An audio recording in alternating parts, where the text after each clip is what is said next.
have Quincy Saul with us today. Quincy, it's such a happy coincidence that you are in Sri Lanka in a different part, and also in Sri Lanka in a different part, and such a coincidence that I met you and to talk to you about a lot of things that we mutually have an interest in. Quincy is a writer and organizer. He's the author of Reflections of Crisis, the Great Depression of the 21st Century. And he's involved in social justice projects, and he is currently the co-founder of Eco-Socialist Horizons and also an organizer. And thank you so much, Quincy, for joining with us. It's wonderful that you're here with us to talk about your trajectory of work and how you could, influence different parts of the world in terms of building better, better societies and better places to live, right? So, Quincy, my first question to you is, could you now this is largely a Sri Lankan as well as an international audience. So could you tell us a little bit about your trajectory of work, starting from what kind of academic training you've received, and what influenced you to be, or what influenced you to work on eco-socialism? Thank you so much, Tilini. First of all, I just want to thank you and acknowledge the work that you're doing. I think this is your 6th episode. Yeah. And it's very, I think, the state of the world that we're all in right now, I think a lot of people who are in universities, there's a lot of the people you've been interviewing, but on every aspect of the human condition, one way to look at it is that it's a very unlucky time to be alive. Everything is in flux. But if from another perspective, this is an extraordinarily fortunate time to be alive, because we have been given this opportunity that no previous generation has, which is to reinvent every aspect of the human condition, including universities. And the work that you're doing in these podcasts is part of that. We're in a way, we're groping, but we're finding our way towards something different, and something different that we needed all along, really. So I want to encourage other listeners to check out your other podcasts from the United States, from India, from Sri Lanka. So I just wanted to acknowledge you, Tilini, and say it's an honor to have me on your show. Yeah. I also wanted to thank you. It's funny, when you sent me the questions by email, I've been asked to give talks in a variety of places on multiple continents, and no one ever asks me about myself, which is fine, because it's not about me, it's about the issues. But I want to thank you for the opportunity to tell a little bit about my trajectory and why it is that you might want to listen to me, because don't take it for granted, right? Yeah. So I'm originally from a rural part of the United States called Vermont. People have heard of it these days because of Bernie Sanders, but in the past, folks hadn't heard of it. Very isolated, very rural, very white, and I was from a very fortunate background. So it took a while to get involved in things. And I think for one tipping point I would share with you, which started my trajectory in investigation and politics, was I'd go all the way back to 2003. To the war in Iraq.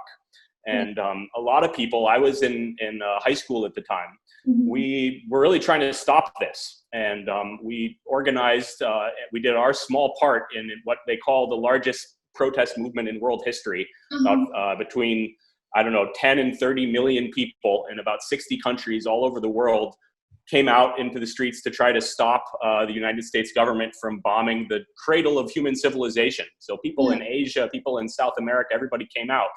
And they didn't listen. And so this was very shocking to me as a young person who had some kind of concept of the Bill of Rights and checks and balances. I didn't understand how this could have happened. So I really did a deep dive starting in high school. Not just after they started the bombing, but even before then, into how the world got this way, and what started out as just sort of an anti-war position really grew into, if you start reading history, you start to learn about colonialism, imperialism, capitalism, patriarchy, the war on nature, the war and genocide of indigenous peoples. And it's kind of like taking in the Matrix, you have the red pill and the blue pill. And I took the red pill and went down Alice's rabbit hole and find myself today in Sri Lanka. So, I mean, for many years, I was involved in different kinds of protest movements in the United States. And I was doing a lot of studying as well, trying to understand what was going on in our world, and out of a sense of responsibility as a citizen of the most powerful country in the world to do something different than what was currently happening. And I worked with a wide variety of groups. I worked as a labor organizer. I worked as in solidarity with Palestine. To spend a lot of time studying and traveling in Latin America, so with the indigenous communities there. And this all, I kind of had many different ideas about the way things should be. And I was very much gravitating towards Marxism. But then on the other side, there was a whole other realm of human condition, which was really the indigenous, the Adivasi, what you'd call in Sri Lanka maybe the Vedda peoples, who I also resonated strongly with that, but I couldn't get them to mesh, you know. And there's a particular, this came very clear to me in 2006, this movement in southern Mexico called the Zapatistas. They put out this declaration saying, we are as indigenous people, but we can't succeed unless we join together with the workers and the students and all these people. So we know we need this unity, but what theoretical basis is there for that unity? Can we does Marxism provide a sufficient basis? Does environmentalism provide a sufficient basis? And I lived a kind of a schizophrenic life where I would go to the socialist meeting and then I would go to the indigenous solidarity meeting, and, you know, like the Kipling poem, never the twain shall meet. Yes. So it came together for me ideologically in New York City in 2010. This wasn't really part of, I had studied a lot of things in university, but eco-socialist politics for me came together outside of the university. It was actually in a study group. I've just graduated several months before in a Black church in Harlem. And it was led by Joel Covell, who was the author of the Eco-Socialist Manifesto and several books, including The Enemy of Nature, The End of Capitalism, or The End of the World. That's one of his sort of seminal books. And he introduced to a group of people the idea of eco-socialism. But it was a very unusual group. It was, here was an older European descendant man in his 80s giving the presentation. But the people in the audience were Black, Asian, and Latino majority. There were a couple people like me. And what struck me was how these ideas resonated with everybody. And I had heard of eco-socialism in college, but it was just like another one of those theories, you know, ecological Marxism, social ecology. There's a lot of ideas out there that are very good, but I was always more interested in changing the world, not just understanding it. So the eco-socialism really put the pieces together for me of a way that you could synthesize Marxism with feminism, synthesize feminism with indigenous, cosmovisions, the sense of the sacred, the respect for nature, Mother Earth, into one thing. But it also wasn't just an idea. Eco-socialism, so I went home and I started researching the movement, and eco-socialism emerged in Brazil around the struggle of rubber tappers, famously Chico Mendes, who was martyred. And the movement that came together around this man and his community included environmentalists, feminists, liberation theology, people in the Christian church, Marxists, socialists, labor organizers. And it was that kind of synthesis that produced a new ideology, a new theory, which I think offers the most holistic platform for revolutionary thought and action today. So I'm sorry I'm going on so long, but I'll sort of wind up the beginning of this. Yeah. That sort of that was the trajectory from which I kind of launched into the eco-socialist framework of moving and organizing. And that has taken me all over the world. So I've been invited to Venezuela, to South Africa, and then here in Sri Lanka. You know, I'm here largely for personal reasons. My wife is Sri Lankan. I have a Sri Lankan son now. But it's really, even you're another example of somebody who reached out to me from Sri Lanka. This happened to me with another person as well who invited me to speak at Ruhuna University. Didn't know I was here. I think there's something in Sri Lanka which resonates very strongly with this politics. And I'm excited to see where it takes us. Absolutely. Quincy will also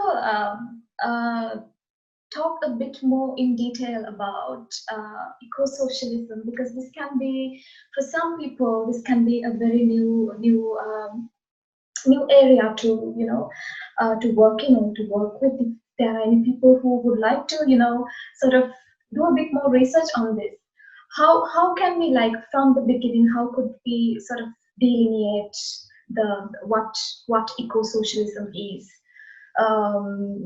For anyone who is interested. Right. Thank you, Tilani. So I think what I said first was sort of the movement history of how these ideas came together in the context of a struggle, in this case, rubber tapping. And the struggle was to preserve the rainforest, right? They didn't want the trees cut down because it was their livelihood. But it wasn't this kind of environmentalism that had no people involved. The people lived in the forest.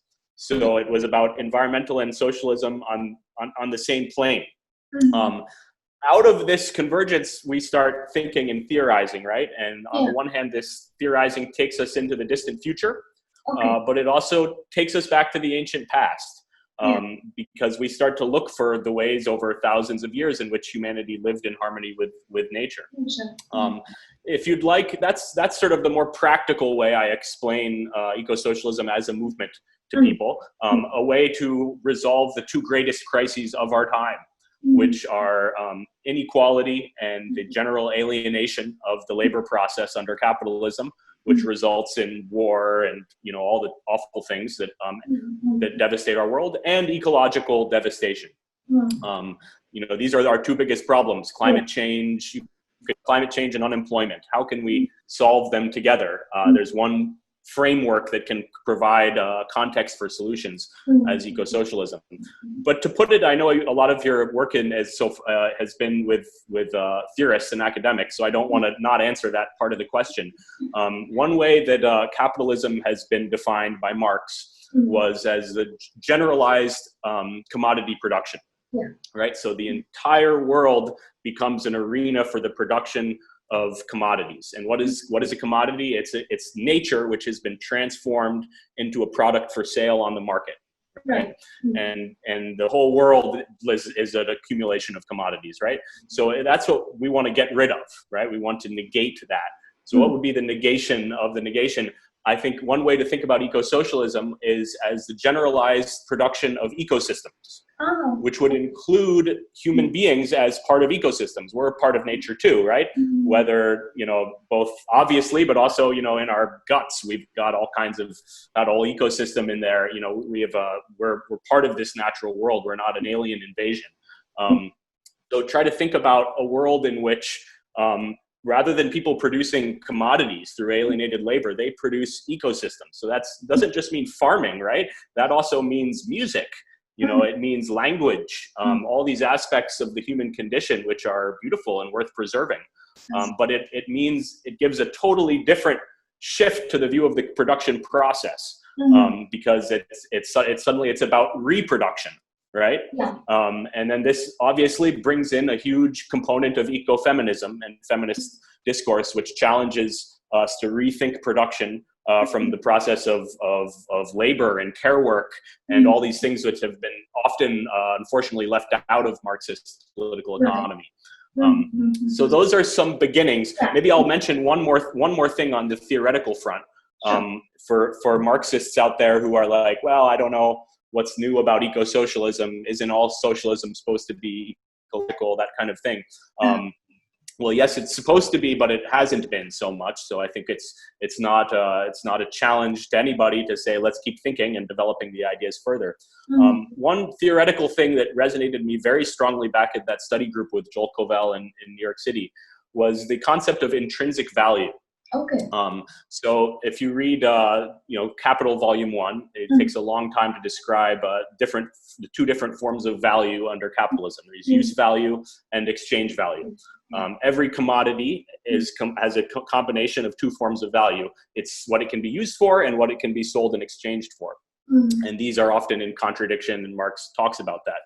So the problem with this, if you want to speak with the Vedda people, for instance, in Sri Lanka, or if you want to speak with the Mayan people in southern Mexico, or if you want to speak with, the Dongri Khan people in India, et cetera, is that they'll talk to you about a different form of value, which is not just about how we can use it or about how we can sell it. It's about how it has its own value. It's about how nature is sacred. And I think that it's been a huge oversight of Marxist organizers to neglect this sort of innermost form of value for which people are willing to give up their lives. People regularly, put the Mother Earth before their own survival. You can read the statistics about the number of environmentalists who have been killed over the past, several years. All of these people are responding to a higher calling than just human survival or cash value. So Joel Covell brings in this concept of intrinsic value alongside use value and exchange value. And I think that that's really a revolution inside Marxism, which stays true to Marxism in my reading of especially the early Marx and the late Marx, which I think is very exciting and very fertile terrain for theorists of revolutionary politics. Absolutely. Quincy, what made you follow this path? For instance, what raised your consciousness? Despite doing your higher studies, being an academic, publishing papers, being in a particular space.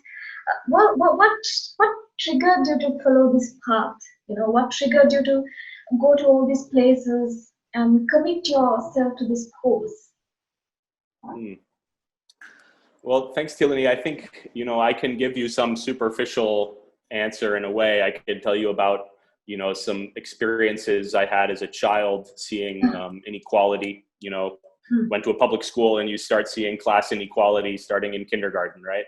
I could talk to you about environmental destruction that I've seen in my own country and starting in my own country and then around the world. And maybe I'll dwell for a second on the issue of environmental destruction. I think that as children, we all immediately are horrified by when we see an old tree cut down or a mountainside turned into a mine.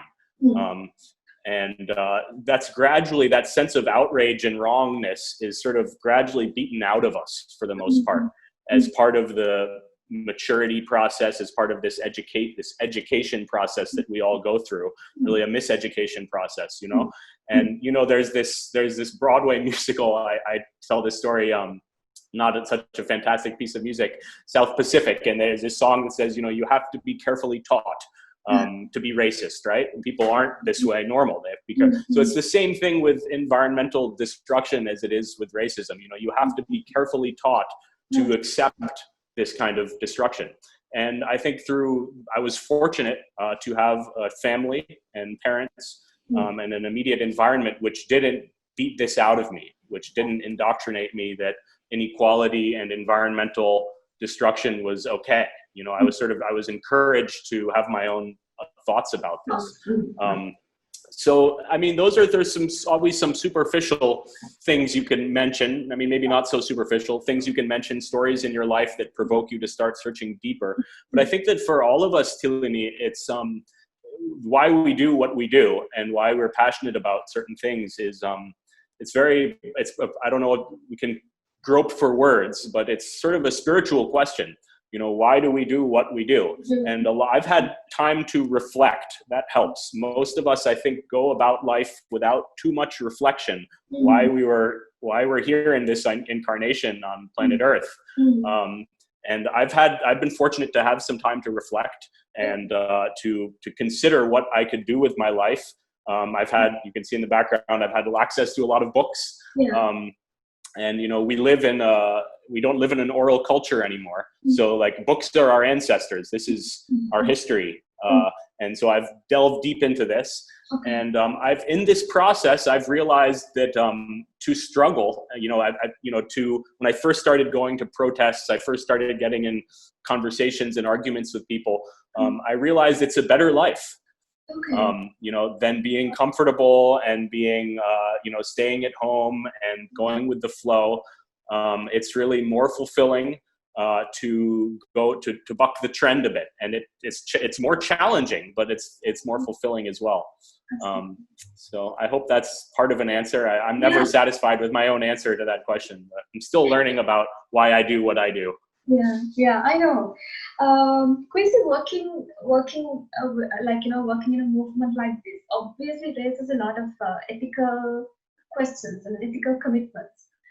So at the end of the day, I think as organizers and as people who are in movements to actually make this place at least a little bit better than we were born into. What kind of ethical situations have you been in? If I don't suppose that question is very broad.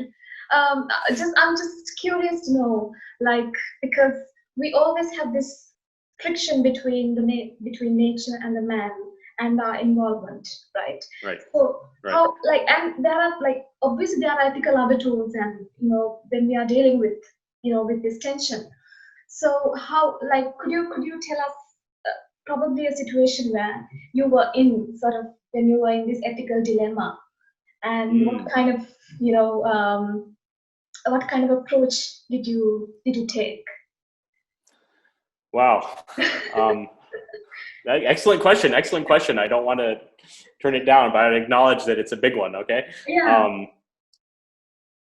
I think every moment of our lives in the modern world is an opportunity to have an ethical war, because if you think about it, right? If you take for instance a trip to the grocery store.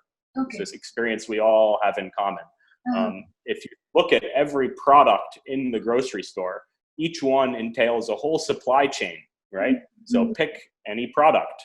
If you pick something simple like produce, okay, so if you want to think about it, we're dealing with the fossil fuel it took to get it into that thing, whatever the pesticides it's been sprayed with, the farm workers, the farm workers and what they're being compensated for, the history of the land that they're on. Do they own the land? Why are they forming cash crops for sale for a market rather than for themselves? Or let's take something much more complicated, like an international product like milk powder or something like that. And then you have to start thinking about factory farms, right? You have to think about a whole international division of labor.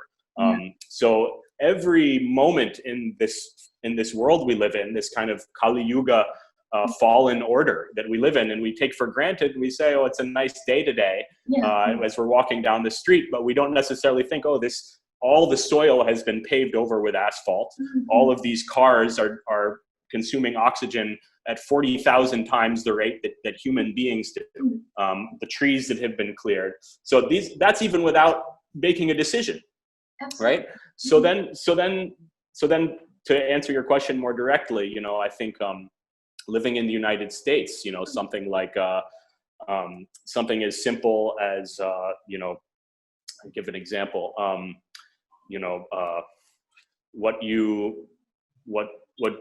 you go about your job, right? What job you choose. What classes you choose in college. Each one of these implies an ethical dilemma. You could take it to Sri Lanka. Most people in Sri Lanka have a much more direct experience of inequality through the industry of domestic labor, right? So to what extent do we tolerate this? To what extent do we have an ethical reaction to these things? And I'm, for instance, to give an example, I'm dealing with all the time, be very personal. I have accumulated a vast climate debt through traveling around the world. So I have a huge debt to future generations for the thousands of tons of carbon which are in the atmosphere at my expense.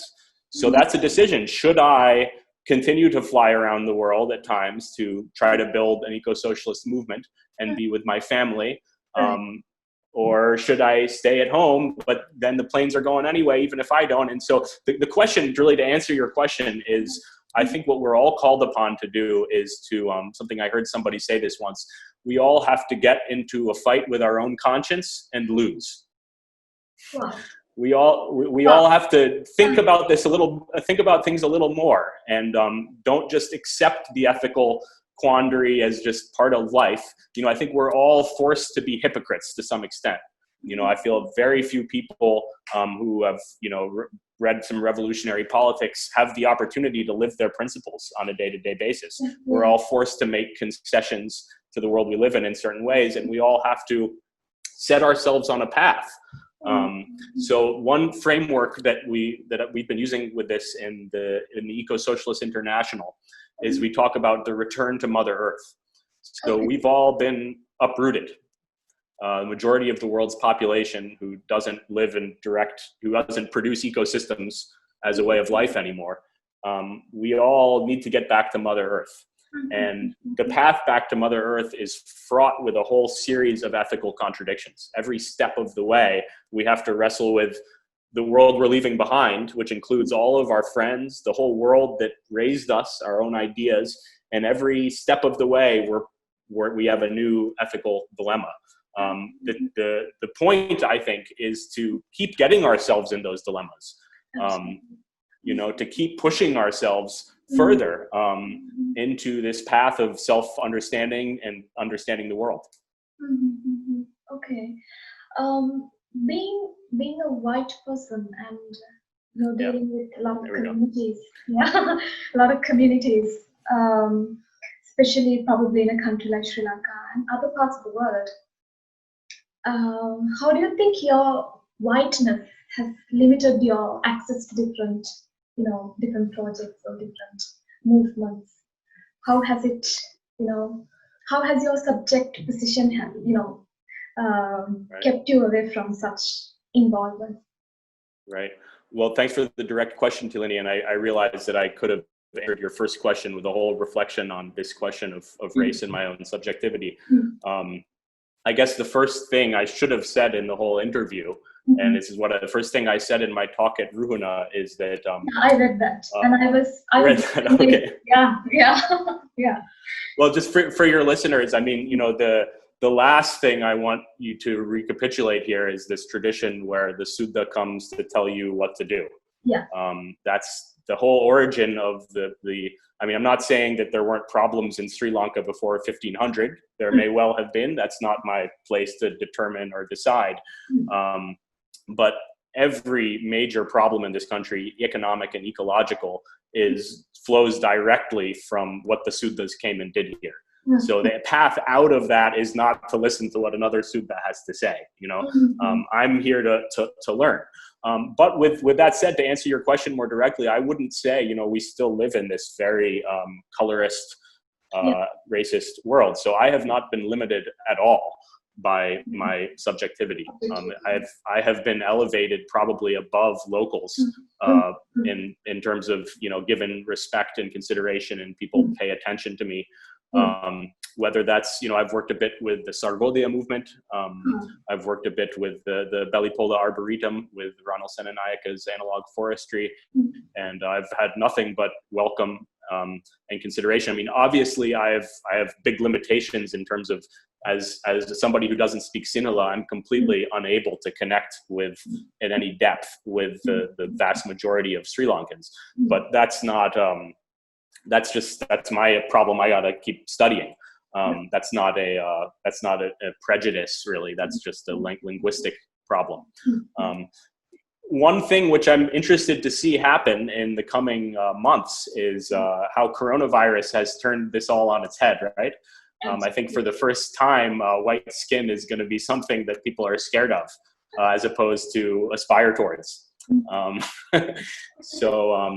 And I guess I'll just go on to say it's not just Sri Lanka, in the sense that I've spent a long time in the United States working with African American communities and long time in Latin America, working with indigenous communities there.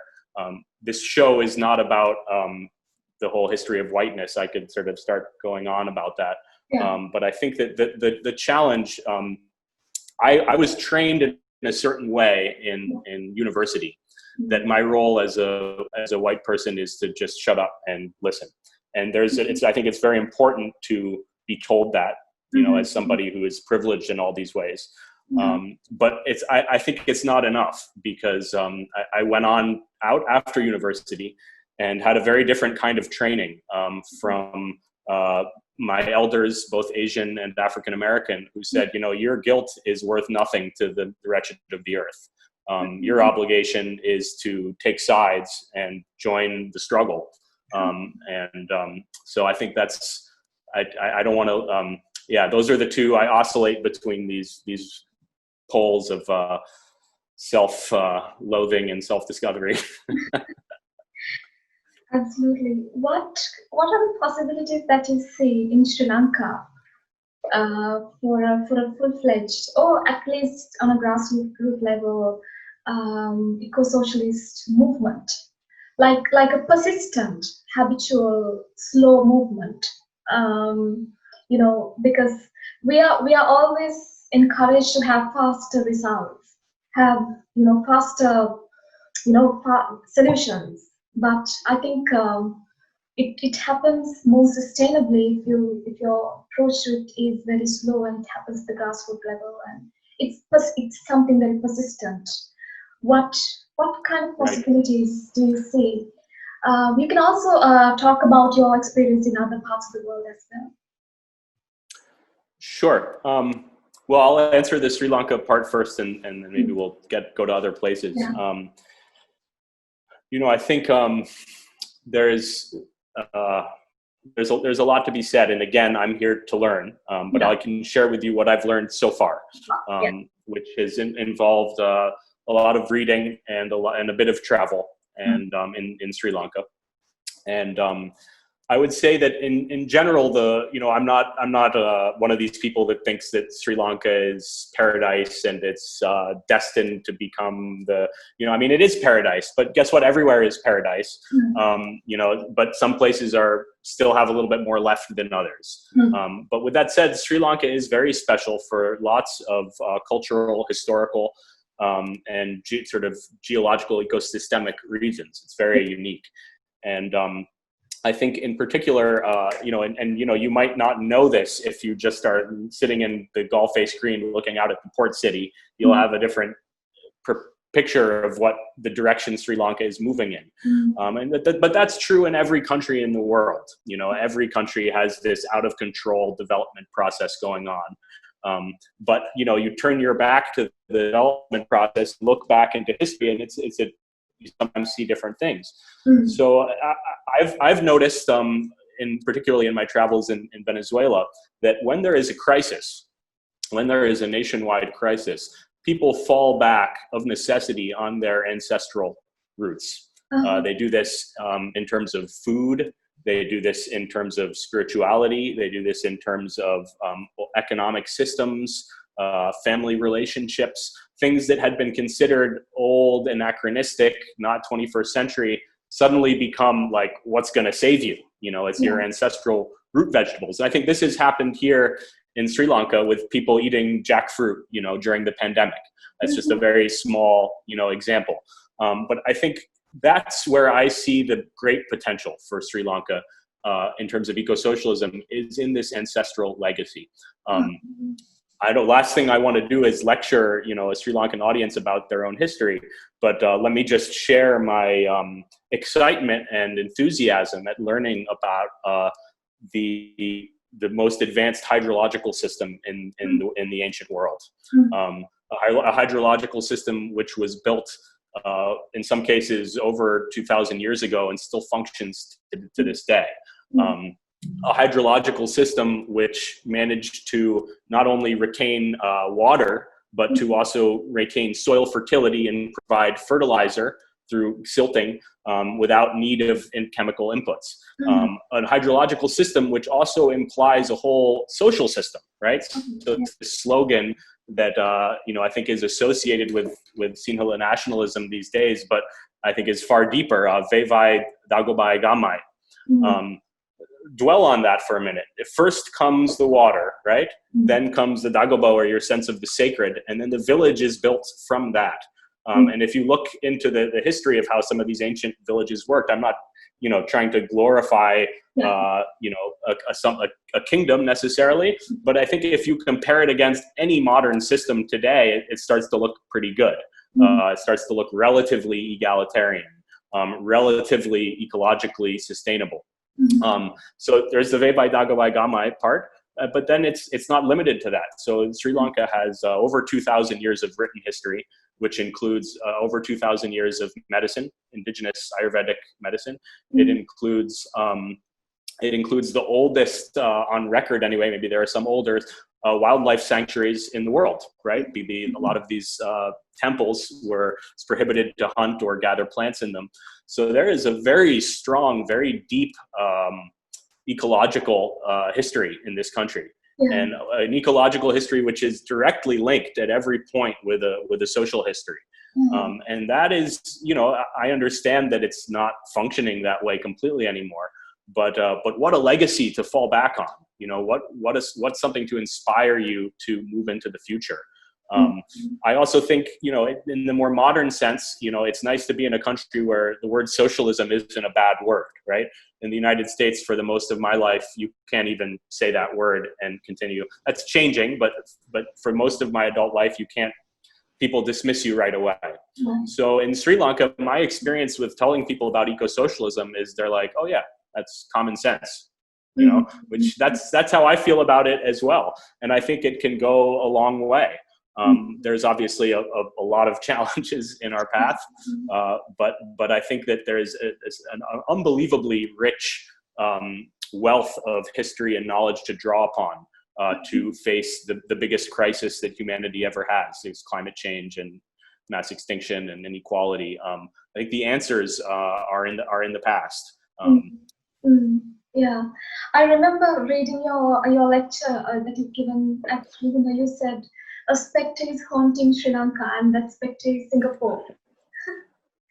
That, and I reflected on it, and that was absolutely true. The rhetoric which has, compelled us so far in our development is be like Singapore, and try to rebuild our country, remodel our country based on Singapore. And I think we lose quite a lot of value systems, ecosystems doing this, trying to reach this project. So, Quincy, I will just specifically contextualize a particular problem that Sri Lanka is talking right now. We have a debate about this. I'm sure you've been following on this the Singaraj debate, and having can you hear me clear? Am I clear? Yeah. So Yes. in Singaraj, there's been this kind of like a lot of tension, building a road, using the forest. A lot of environmentalists came under attack, and and there was a lot of tension. What is your approach to a situation like this? If we were to contextualize this, to ground this more solidly about this tension. What do you think? Right. Yeah. Thanks, Tilini. Well, I think in a way, reverting back to one of your previous questions, it's not my role to talk about environmental destruction in Sri Lanka. I remember one time I was telling you a personal story. I was taking a picture of this little bit of a small, not like a big oil spill, a very small kind of oil spill from a pipe in this river in Venezuela. And this man came up to me and he said, don't take pictures of that. He said, if you want to take pictures of environmental destruction, go home and take pictures of the largest environmental destruction in the world, which is happening in your country.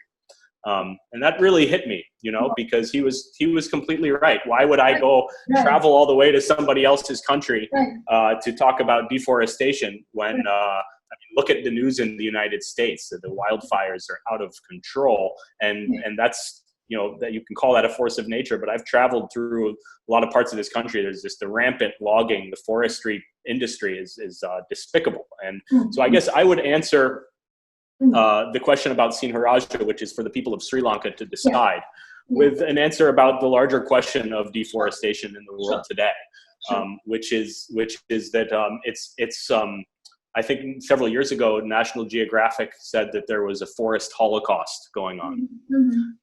And, you know, we have no excuse to be ignorant these days of the internet. Anybody who's watching this show, just check the latest statistics, Google deforestation rates globally, or pick your country. And, you know, Sri Lanka is not alone. We're facing, you know, complete deforestation within the next 1 or 2 generations. I think that's roughly the data for Sri Lanka, but that's the data for pretty much everywhere. Absolutely. So I mean, there's, you know, it's not exactly everywhere, but you can look at the details. And I think that ultimately, Tilini, this gets back to this question of values. What do we value? Is our main value selling things for money, exchange value, or maybe it's human survival, right? We need roads, we need furniture, we need chopsticks, toothpicks, toilet paper, you know, whatever they're making out of trees. These are, you know, are those our top values? You know, what we can earn in cash and what we can use up in our own limited lifetimes? Or is there a higher value, you know, that we think about future generations, that we think about, you know, the biosphere, you know, we think about the role of photosynthesis in the global ecosystem. I mean, this is something I've learned from Ranil Senanayake. If any of your listeners haven't looked at his work, really mind-blowing stuff. This guy is a national treasure of Sri Lanka, and he talks on and on about photosynthesis. It's the basis of all life as we know it on Earth. Every part of our bodies that is solid was made solid by a plant first. It's this amazing thing. It knows how to trap electricity from the sun, right, and convert it into sugar. And here we are, right? And the tree is the highest form of the kingdom of photosynthesis, right? And this is something that that Buddhism acknowledges in a very explicit way. You know, the Buddha was born under a tree, under a solid tree, right? He was enlightened. He was tempted under a tree, right, by Kamamara. He was enlightened under a tree. He gave his first lesson to the 6 disciples under a tree. And he died under a tree, right? Not in a port city or in a big temple, anything. So there is every tool at the disposal of Sri Lankans who want to defend trees. It's not like in the United States. It's a little harder with the Judeo-Christian tradition to invoke the same sense of reverence for the tree, because I find that the sense of the sacredness of all life is not as at the surface level in those traditions. And you know, I was reading this book by J.B. Dissanayake. I can't quote the details to you, aspects of Sinhala folklore, but maybe you can say some of it for your listeners. Even the language, like the word for a limb is the same as the word for a hand. Right? Yeah. And it goes into the whole body. The chest is the trunk. So it's actually hard coded into the language that humans and trees share an identity. So I'm not saying never cut trees down. You know, that's not. It's very possible for humans to cut trees down and still build ecosystems. You know, it's better that we cut a tree down than that we dig an oil well to make whatever it was out of plastic. But have to be thinking about the future generations here, folks, because you know, it's otherwise we're going to be living in a very bleak world. And this generation has just, again, as I started, is extraordinarily fortunate to live at this time when everything is so clear.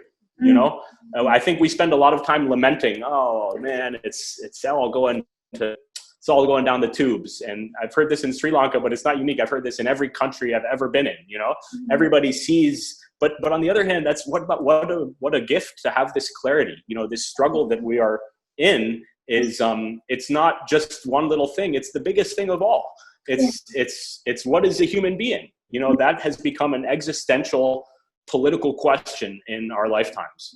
And what an adventure to be able, what a privilege to be able to give our all to this question. You kind of referred to Buddhism, and this is also one of the questions that I had, and I wrote to you about it too. But I would like to bring that discussion here too. Like we live in a context, at least in Sri Lanka, where spirituality and religious ideology is like totally, overlapping. Like because the mainstream discourse is like spirituality is this kind of this political, social, economic, cultural ideology associated with religion. How do we make reference to, or how do we draw from religion or from spirituality when it comes to building a movement like eco-socialism? What do you see dangers? Do you see potentials? How do you like approach? Yeah. I think you answered the question in a way. There are dangers and potentials. And, Joel Covell used to quip, he had a saying that the religious right is the worst of the right, and the religious left is the best of the left. So I don't know whether or not you agree with him, that's not so important, but I guess maybe I should give my disclaimer again and say that, it's not my role to comment on Sri Lankan Sinhala Buddhism. I can make observations, but I would put it in a global context. Okay. That if there is a rise in Sri Lanka of sort of political religious violence or consciousness, this is not at all unique. This is part of a global phenomenon. And the country that I'm from is maybe the biggest offender. We pretend to be a secular country, but it says right on the currency, "In God we trust," on every single piece of cash. So it's a Christian country. It's a Christian country which was based on slavery of African Americans and genocide of Native peoples. And both of those experiences were led, directed, and justified by religious violence. Priests were involved at every stage of that process. So then look at other parts of the world. Look at the rise of Jewish extremism. That may be one of the most radical in the world. They've converted a whole Gaza Strip into basically an extermination camp. And if you listen to a lot of the leaders in the Israeli Knesset today, it's horrifying. And they're using religion to justify the most, they're not even ashamed, And then, look at what's happening in just north of Sri Lanka and in India. We have this rise of extremist, openly fascist. The RSS is an openly fascist party. They were founded, inspired by Mussolini. They're not hiding anything, and they're promoting a very particular kind of Brahminical Hinduism. And I think the only one that anybody really wants to talk about is Islam, right? That's the only kind of religious extremism that we're sort of allowed to acknowledge in the modern world. I like to say that this is the new secular religion is Islamophobia. Everybody talks about how the Muslims are, arming themselves and ISIS. Nobody talks about the Christian right. Nobody talks about the Hindu right. Nobody talks about the Jewish right. And most people have never heard of a Buddhist right, right? But it exists.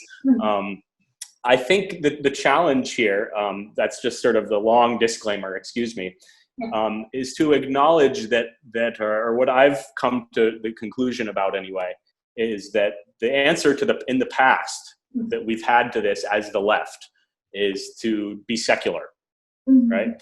We're not going to deal with religion.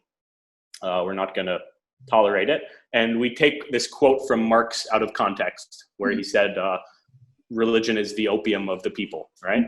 But nobody ever reads that whole passage. So what he goes on to say is that it's the heart of a heartless world and the soul of soulless conditions. I think more or less that. So there's something big going on here that we can't afford to dismiss. And in my experience, and I would guess this is shared by others, is that when you just say, okay, let's reject religion and let's just have this kind of secular cosmopolitanism, right? what that basically translates into at the end of the day is commodity fetishism. This is our new sacred, in like the Jewish tradition, you'd call this the golden calf, right? This is the new form of idolatry in the world today. And actually Pope Francis acknowledged this in this kind of historic talk. This was several years ago. He said, there is a new God. It's the God of money, and we all worship him. And he gave this talk, and the Vatican banker was standing right behind him. He was very honest. So we all live in the most ruthless religious system in the history of the world. I mean, let's reflect on this. It's become very clear with coronavirus. The economy, the stock market, is a god that demands human sacrifice. It's this bloodthirsty God all over the world. The Americans are more, as usual, they're more shameless, right? So you have these people in the United States now saying, it's okay if grandparents die, we need the economy open, right? They're openly saying this. But I don't think anybody in the world is really having a different conversation. They're just a little bit more diplomatic about it. So I think that it's our role. We have to save the parts of all these spiritual religious traditions that can lead us towards an ecological socialist future, and reject the parts of them which are so infused with patriarchy and class society that we can't. They no longer serve our purposes. So I think we're called upon to, like here, you're reinventing the university. That's what we're doing here now, right? So anybody who's part of a spiritual tradition, they also have to reinvent themselves. They can't all gather in church or temple or mosque or synagogue anymore. So now is the chance. We've been given a chance to reinvent our spirit, right? What is the spirit? It's the aspect of the human condition which transcends the ego. Right. As one kind of definition. This is a universal part of the human condition. You can, in a similar way, you could sort of put it in the category of art, maybe, or there's ways that we, compartmentalize things in the modern world.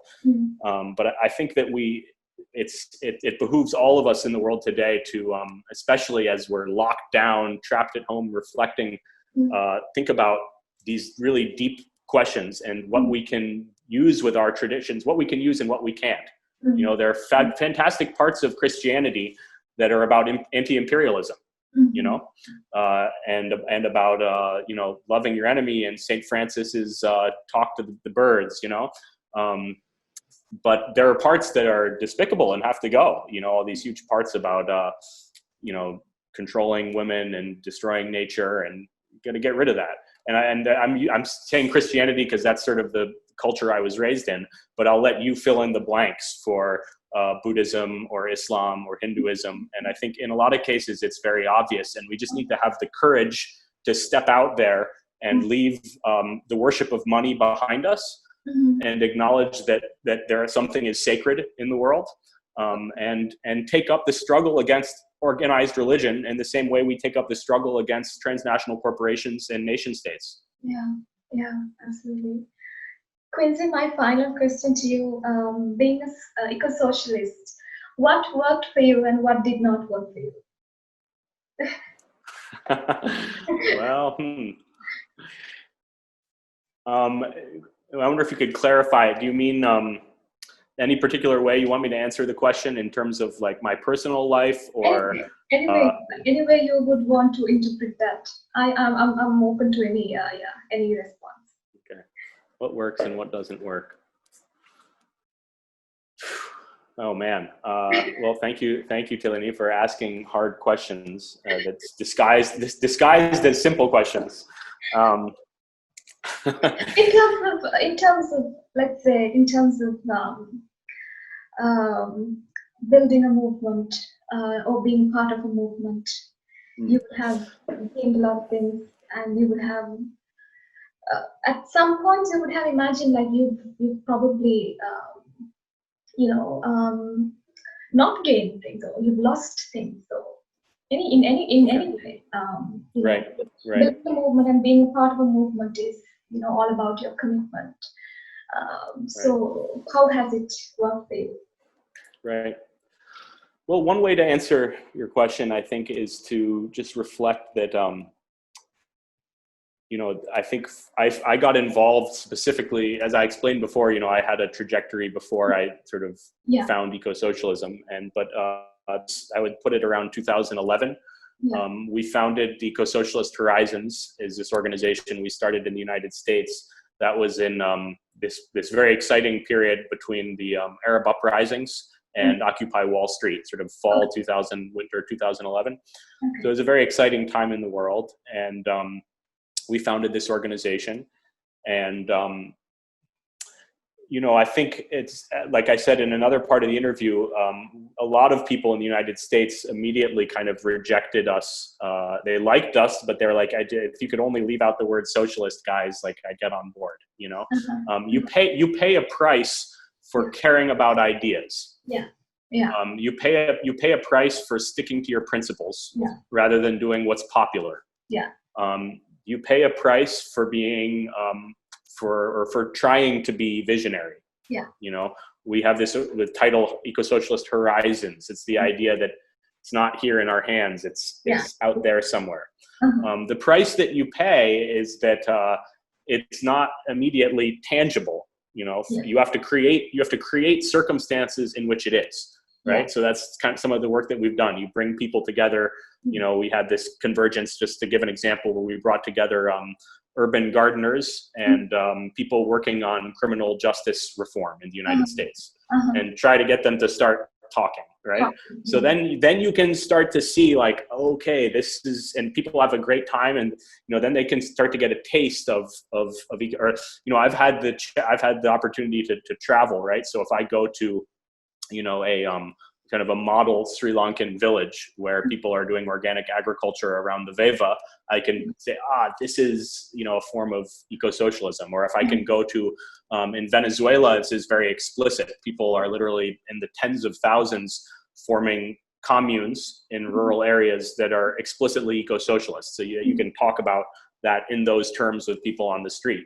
Yeah. So then that's more tangible. But in general, most of the world's not there. So it works for me in the sense that it's enabled me to connect with people like you. And this has happened to me repeatedly around the world. Is when I first allied myself with Joel Covell, he is I think one of the most brilliant minds of the generation that just passed.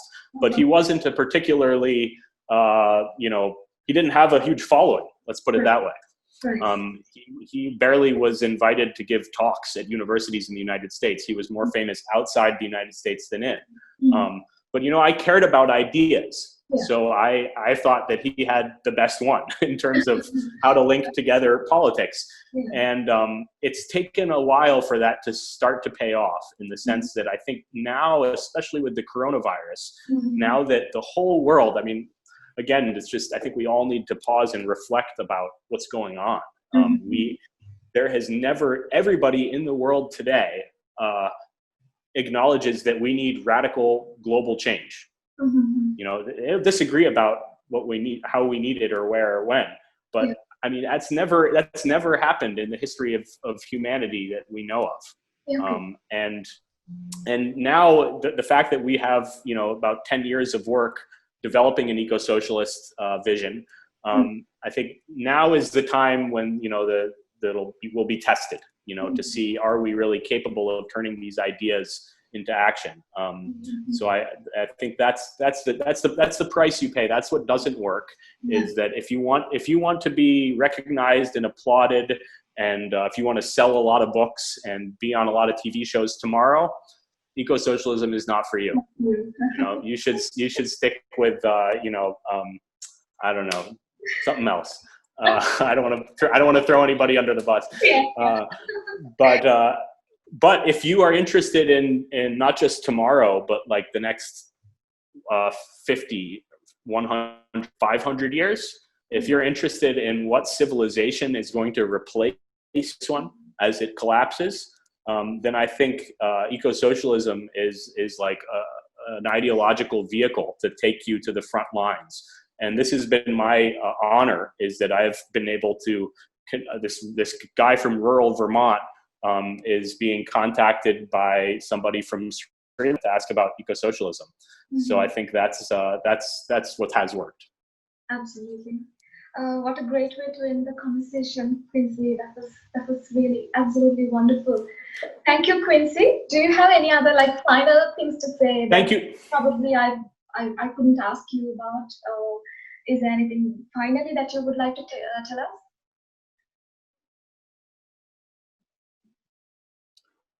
I would, since this is mostly a Sri Lankan audience, I'd just like to share that I have we produced this comic book in the United States, and I have lots of copies here. It's called Truth and Dare, a comic book curriculum for the end and the beginning of the world, and it's a cartoon, for all ages, illustrated, a popular education tool about eco-socialism, about climate change. So I'm hoping to get these out and hope to contribute. If anybody's interested in getting some copies, I'd be happy to help get them out there at a very low cost. I wanted to plug that in there. But I guess I just want to conclude by asking you, Tillini, so your viewers can hear a little bit from you. You're usually just politely asking questions and not holding forth. I'd just like to ask you what you've learned in the last 6 episodes and in the process of doing this, and where you see higher education going. I want to say that I'm available if anybody else wants to talk about this. Everybody wants to do study groups around eco-socialism. I want to learn from you. So I guess I'd like to conclude on that question to you is how do you see things? Why did this resonate with you, and what are you hopeful about moving ahead? Thank you, Quincy, for asking that. I guess for me as a person, what I believe in is probably if somebody asked me how I want to die, I would say I want to die fighting for a revolution or a movement, being with people. And that would be what I want to do. And I think what I'm doing right now and what I want to do is to get there, to make this place like Michael Jackson says, better world. To leave this place, to provide infrastructure for people so that, they find their life much more easier, and to, how to deal with inequality and, all that stuff.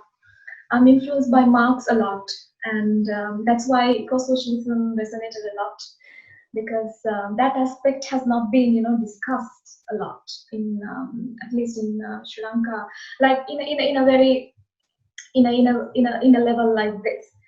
And I hope this podcast is an attempt to sort of bring all these kind of alternative voices to the front. I don't want to give the microphone to people who have always held it. I want to bring people who really want to make a change in this world. Like you said, not just to understand the world, but to change it. So this podcast is just a minute way of bringing this to the front and saying, especially the academia. Academia, I understand, can be a very toxic place for a lot of people. Especially me being a first generation like a graduate student and an academic, it has always been the case for me. So I want to forge discussions on this, because to go beyond the ivory tower, to encourage people to think beyond publishing, to encourage people to think beyond doing armchair research, to go out of your bubbles, to go out of your comfort zones and try to make a change in this world. That is why I launched this, and thank you, Chris, for your question. Thank you, Tillini. Well, I hope everybody tunes in, and I hope we can find ways to work together offline. Absolutely. I will talk to you after this, and we will see how we can progress. And I will also include the links, and also, if that's okay with you, your email address. Of course, yes. Contact you, yeah. Yes. And if they would like to get involved, they can also get involved and talk to you about the book that you've that you so generously offered to, circulate among us. I think it would be Okay. very interesting to, have a look at it. And thank you, Quincy. Thank you so much. It was Okay. an honor talking to Thank you. Yeah. Likewise. Yeah. And I will talk to you soon. Okay. Take care, and I wish you all the best for all your endeavors. Thanks. Thanks, everybody. Yeah. Thank you.